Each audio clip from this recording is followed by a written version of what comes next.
안녕하세요. 오늘 여러분이 공유해 주신 자료, Zeta Global Holdings Corp. 그러니까 GETA에 대한 투자 분석이군요. Canaccord Genuity 보고서랑 또 월가 전번의 시각까지 폭넓게 다루고 있네요. 저희 목표는 이 자료들 속에서 핵심적인 기회 요인, 또 위험 요인 이런 것들을 좀 명확히 뽑아내서요. ZETA의 진짜 성장 잠재력이 어느 정도일지 같이 가늠해 보는 겁니다. 한번 자세히 파헤쳐 보시죠. 자, 그럼 긍정적인 부분부터 시작해 볼까요? 캐나콜 제누이티가 매수 의견을 유지하면서 목표 주가를 26달러로 잡았어요.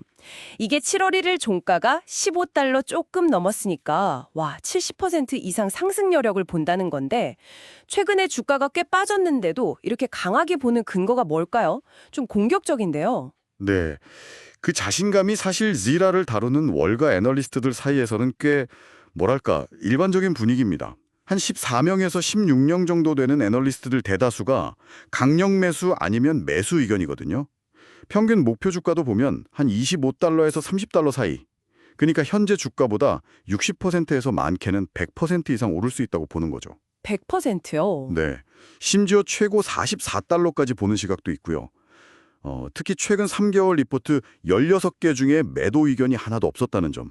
이게 중요합니다. 와, 월가 기대가 정말 대단하군요. 그럼 지라라는 회사가 정확히 어떤 매력이 있길래 그런 걸까요? 자료를 보니까 AI랑 머신러닝 기반 데이터? 이걸로 옴니채널 마케팅 자동화 플랫폼을 제공하고 이미 1,000곳 넘는 대기업 고객을 확보했다고요? 맞습니다. 바로 그 AI 기반 솔루션 확장 능력, 그리고 꾸준히 대형 고객사를 확보하는 거. 이게 핵심 성장 동력이고요. 그리고 전략적으로 에이전시 사업 부문을 인수하면서 성장을 더 가속화하려는 움직임. 이것도 중요한 포인트입니다. 네. 근데 항상 좋은 얘기만 있는 건 아니잖아요. 작년 하반기였나요? 주가가 확 빠졌던 배경에는 단기 공매도 물량 증가도 있었지만 회사의 어떤 회계 처리나 데이터 수집 방식에 대한 외부 의혹들이 좀 있었어요. 예를 들면 동의농장이라던가 계약 라운드 트리핑 같은 좀 심각하게 들리는 용어들이 나왔었죠. 네, 그 부분이 분명히 리스크 요인이었죠. 당시 경영진은 세계적인 회계법인 딜로이트 감사를 받고 있고 내부 통제도 엄격하다 이러면서 의혹을 전면 부인했습니다. 니데암 같은 증권사들도 회사의 해명이나 실적을 보고 매수 의견을 유지했고요. 다만 그 인수하는 에이전시 부문 관련해서는 이게 마진율 자체는 좀 낮아요. 그래도 전체 운영비 절감이나 실제 현금 창출력을 보여주는 조정 EBITDA 확대에는 도움이 된다. 이런 평가도 같이 있습니다. 아, 그렇군요. 경영진이 부인은 했지만 사실 이런 의혹 자체가 제기됐다는 것만으로도 특히 데이터 기반 마케팅 회사한테는 신뢰도에 좀 그림자를 들여올 수 있지 않을까요? 투자자 입장에서는 혐의 없음과 완전한 신뢰 사이에서 좀 고민될 것 같은데요. 아주 정확한 지적이십니다. 그래서 단기적으로는 여전히 그 공매도 압력이나 시장 불확실성 같은 거, 그리고 모건 스탠리가 15달러, 골드만삭스가 16달러, 이렇게 좀 보수적인 목표가를 낸 시각들, 이런 게 주가에는 부담이 줄 수 있습니다.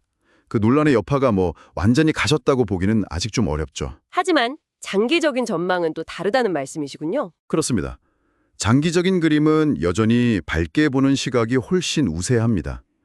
애널리스트들이 GTA가 앞으로 3년간 연평균 매출 성장률을 한 15.5% 정도 보고 있고요. 순이익 성장은 무려 연평균 140% 이상으로 전망하고 있습니다. 네, 140%요. 연평균 순이익 상장이요. 와, 이건 거의 로켓 수준인데요. 이게 정말 현실적인 기대치일까요? 아니면 그냥 애널리스트들의 희망이 좀 많이 섞인 걸까요?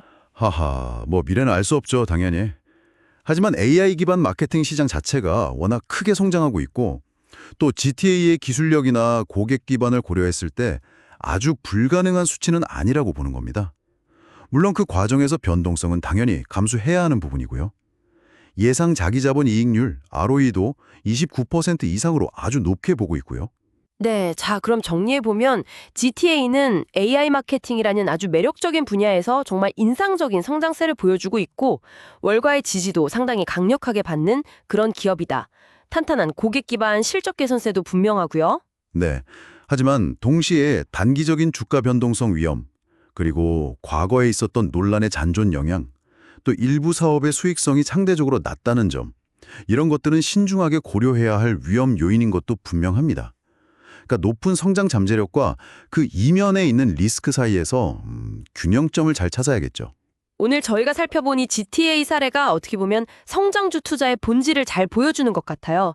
여러분께서는 이렇게 폭발적인 성장 잠재력 뒤에 숨겨진 뭐랄까 운영 방식의 투명성 문제라던가 과거 논란 같은 요소들, 이런 것들을 어떻게 평가하고 그 위험에 대한 프리미엄을 어느 정도로 판단해야 할지 한번 좀 생각해 보시면 어떨까 싶습니다.